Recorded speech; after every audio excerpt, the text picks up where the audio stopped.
Salut tout le monde, aujourd'hui nouvelle vidéo donc sur un exercice qui est tombé à centrale à la première épreuve de maths, donc celle où on n'utilise pas Python. Donc l'énoncé est le suivant, on considère qu'une application continue de R dans C telle que la fonction qui a t va associer tq de t, elle soit intégrable sur R+. La première question consiste à montrer qu'il existe un certain a tel que l'intégrale de a plus infini de la valeur absolue de tq de t dt est inférieur ou égal à 1,5. Et ensuite, on définit une suite de fonctions yn, donc par une relation de récurrence. Il faut justifier que les yn existent et montrer que yn est continu sur R et borné sur A plus infini et montrer la convergence uniforme de yn sur A plus infini. Donc voilà pour l'énoncé. N'hésite pas à mettre sur pause, à chercher l'énoncé par toi-même. Lâche un petit like si tu penses que la vidéo peut être utile et je vais donner des indications et je vais passer ensuite à la correction. Ah, donc on est parti pour les indications. La première indication de la première question, c'est qu'il faut se ramener à montrer donc une certaine limite. Deuxième indication, il faut montrer que l'intégrale de x à plus infini de tq de t en valeur absolue dt tend pour x qui tend vers plus infini vers 0. Deuxième question, première indication, il faut procéder par récurrence. Deuxième indication, pour l'existence, il faut justifier que l'intégrande qui correspond à yn plus 1 est continue et intégrable. De C, pour la continuité, il faut écrire les intégrales qui vont de x à plus infini de t moins x q de t yn de t dt comme la différence de deux intégrales, donc qui sont des primitives de fonctions connues. Troisième question, première indication, on se ramène à montrer que la série, donc la somme des yn plus 1 moins yn, elle converge normalement sur a plus infini. Pourquoi est-ce que ça suffit à montrer ce que l'on veut? Deuxième indication, il faut justifier que la suite yn plus 1 moins yn elle est bornée sur a plus infini. Il faut trouver une relation de récurrence entre le sup donc de la différence de yn plus 1 moins yn et le sup du coup de cette suite au rang inférieur. Allez, donc on est parti pour la première question. L'idée est la suivante, c'est que le résultat qui a montré, il ressemble fortement à la définition quantifiée du fait que l'intégrale de x à plus infini, donc de la valeur absolue de tq de t dt pour x qui tend vers plus infini, ça tend vers 0. Il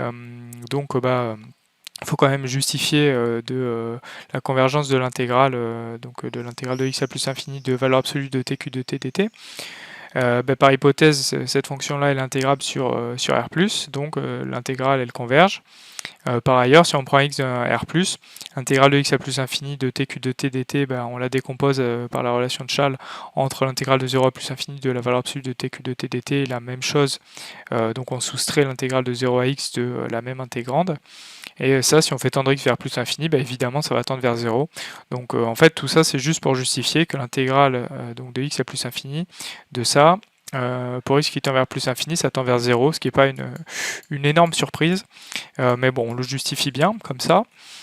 Donc on a bien le résultat qu'on voulait. Et maintenant, d'un point de vue de définition quantifiée de la limite, qu'est-ce que ça veut dire? Ça veut dire que pour tout epsilon strictement positif, il existe un a qui est strictement positif, tel que pour tout x supérieur ou égal à a, l'intégrale de x à plus infini de tq de t dt est inférieur ou égal à epsilon. Donc ça nous invite à prendre epsilon égale 1,5 et on aura l'existence d'un grand A tel que x supérieur ou égal à a, ça implique que l'intégrale de x à plus infini de tq de t dt est inférieur ou égal à epsilon. Et donc si on prend epsilon égale 1,5 et qu'on prend petit a égale grand A, on a le résultat que l'on veut, c'est-à-dire qu'il existe un a appartenant à R plus étoile tel que l'intégrale de a plus infini de la valeur absolue tq de t dt est inférieure ou égale à 1,5. Donc on est parti pour la deuxième question, donc on doit montrer pas mal de choses pour tout n. L'idée naturelle c'est de montrer ça par récurrence. Donc on va montrer la propriété suivante pour tout n. Yn est défini et continu sur R et borné sur A plus infini.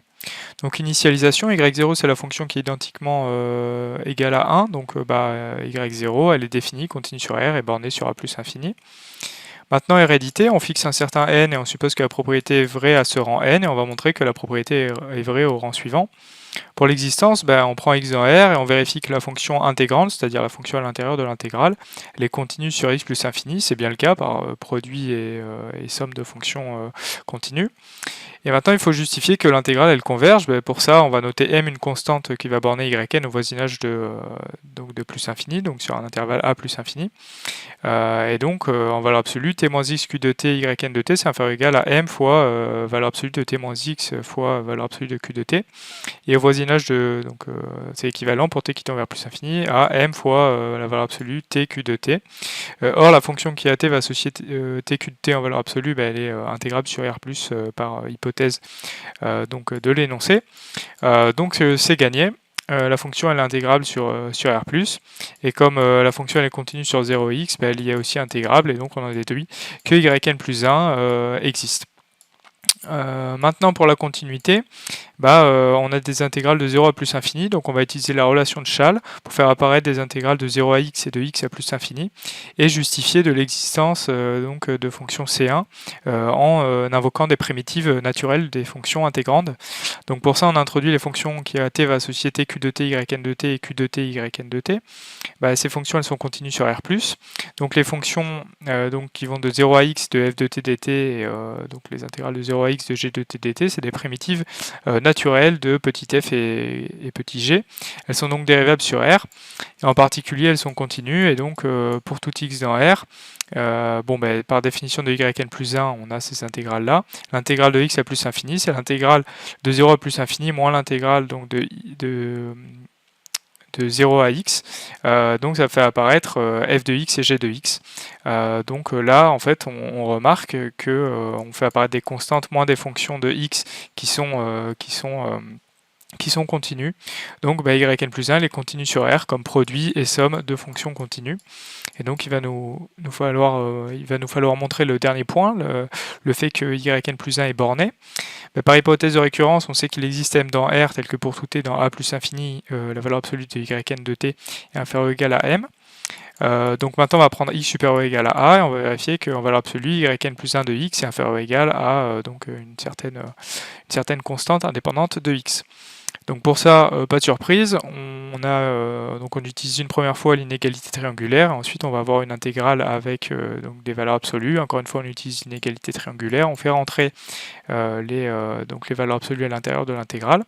T-x, il faut s'interroger sur son signe. Vu que t parcourt l'intervalle x plus infini, c'est t-x c'est positif, donc la valeur absolue de t-x c'est t-x. Et ensuite, toujours pour les mêmes raisons, vu que x est positif, t-x est inférieur ou égal à t. Donc on récupère l'intégrale de x à plus infini de t fois valeur absolue de q de t fois valeur absolue de yn de t. Et donc là, on utilise l'hypothèse de récurrence, c'est-à-dire que yn de t est inférieur ou égal à m. Et donc on récupère une intégrale de x à plus infini de t fois valeur absolue de q de t, qui est du coup, ça c'est plus petit que l'intégrale de a plus infini de tq de t dt. Pourquoi ? Parce qu'on a une intégrale de quelque chose qui est positif, x étant plus grand que a. Et bien l'intégrale de x à plus infini est plus petite que l'intégrale de a plus infini. Voilà, un simple dessin ça permet de se resituer. Et donc on en déduit que cette intégrale là de a plus infini, par la question 1, elle est inférieure ou égale à 1,5. Donc on a intérêt à se ramener à la question 1 parce que on a une intégrale de x à plus infini, on la transforme en une intégrale de a plus infini, et ça, comme ça on fait apparaître le résultat de la question 1. Et donc au final on récupère que yn plus 1 est inférieur ou égal à 1 plus m sur 2, et ça permet donc de vérifier la propriété au rang n plus 1. Et donc par récurrence on a montré que pour tout n, yn a été défini continu sur R+, et borné sur a plus infini. Allez, donc question 3, l'idée c'est la suivante, on veut montrer que yn converge uniformément sur a plus infini en montrant que la série de fonctions, donc la somme des yn plus 1 moins yn, converge normalement sur a plus infini. On va en déduire en particulier que la somme des yn plus 1 moins yn converge uniformément, et donc cette fois-ci que la suite de fonctions yn converge uniformément. Donc c'est comme ça qu'on va procéder. Donc on va poser pour tout n dans grand N, zn égale yn plus 1 moins yn, donc la suite des différences des yn. Déjà, vu qu'on veut obtenir une relation de récurrence, une inégalité de récurrence, si j'ose dire, entre sur les zn, on va déjà se montrer que les zn sont bornés. Pour ça, en valeur absolue, zn c'est inférieur ou égal à la valeur absolue des yn plus 1 moins plus yn. Donc ça c'est une simple inégalité triangulaire qui nous le donne. Du coup ça montre que zn elle est bornée sur a plus infini, puisque yn est bornée sur a plus infini. Donc on peut poser la norme de zn infini comme le sub du coup des zn sur, donc c'est pas z qui appartient à a plus infini, mais plutôt x. Donc voilà, c'est la définition de la norme infinie. Maintenant, on prend n dans grand N et x dans A plus infini, et on va regarder donc Zn plus 1 de x, par définition c'est ça. Donc on voit que ça fait apparaître des intégrales, donc déjà les 1 ça va se simplifier, les intégrales on va pouvoir factoriser par t moins x q de t, pour obtenir du coup la différence de yn plus 1 moins yn de t, et ça c'est quoi? C'est rien d'autre que Zn de t. Donc Zn plus 1 de x, c'est l'intégrale de x à plus infini de t moins x q de t, Zn de t, dt, j'ai oublié le dt, mais bon, on a compris l'idée. Donc là on est pas mal du tout, et on va utiliser le même raisonnement pour en déduire du coup une majoration de Zn plus 1 de x. Donc pour ça, on utilise l'inégalité triangulaire, donc on fait rentrer les valeurs absolues à l'intérieur de l'intégrale. T moins x, en valeur absolue, on a dit c'était t moins x, donc c'est en valeur absolue, puisque t se balade sur x plus infini. Et ça, c'est inférieur ou égal à t, qui est la valeur absolue de t. Zn de t, c'est inférieur ou égal à Zn infini. Donc au final, on récupère donc la norme de Zn infini fois l'intégrale de x à plus infini de la valeur absolue de t q de t dt. Et ça pour la même, on utilise le même argument, donc ça c'est inférieur ou égal à l'intégrale de a plus infini de t q de t en valeur absolue.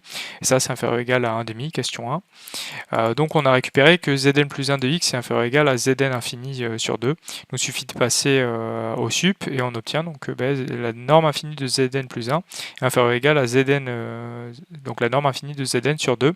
Donc par récurrence immédiate, on va en déduire que la norme infinie de Zn c'est inférieur ou égal à la norme infinie de Z0 sur 2 puissance n.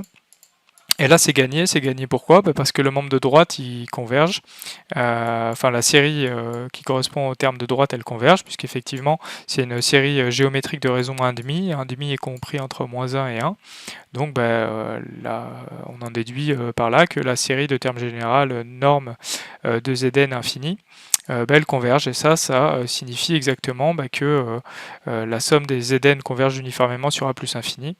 Donc c'est la somme des yn plus 1 moins yn qui convergent uniformément, et donc on peut en déduire que la suite yn converge uniformément sur A plus infini, comme je l'ai dit en début de rédaction de cette question. Voilà, donc c'est fini pour ce sujet, j'espère qu'il t'aura permis de bien revoir ton cours. En tout cas c'est un exo assez intéressant, pas trop difficile, plutôt abordable, et qui permet quand même de bien revoir donc les notions d'intégration, de limite, donc de première année, mais aussi donc les suites et les séries de fonctions, qui est un chapitre plutôt apprécié je pense.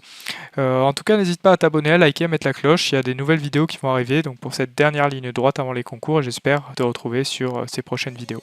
Salut!